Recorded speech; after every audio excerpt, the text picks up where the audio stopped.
দিনা আক্তার আপু। তো দিনা আক্তার আপু উনি নিজেই ক্লায়েন্টের সাথে মিটিং করে উনি কাজ নিয়েছেন। তো উনি আমাকে জানাইছিলেন যে ক্লায়েন্টের সাথে মিটিং বিষয়ে ওনার একটা ভয় কাজ করতেছিল। তো উনি মূলত ভয়কে জয় করে কিভাবে ক্লায়েন্টের সাথে মিটিং করে সাকসেসফুলি কাজটা পেয়েছেন তার আমরা পুরো অভিজ্ঞতাটাই শোনার চেষ্টা করব।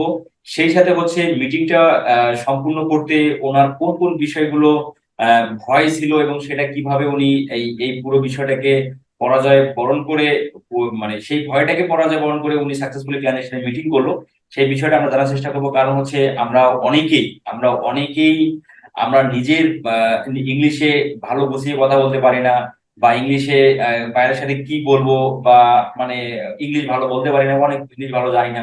তো এই বিষয়গুলো সবার মাঝেই আসলে খুবই ভয় কাজ করে।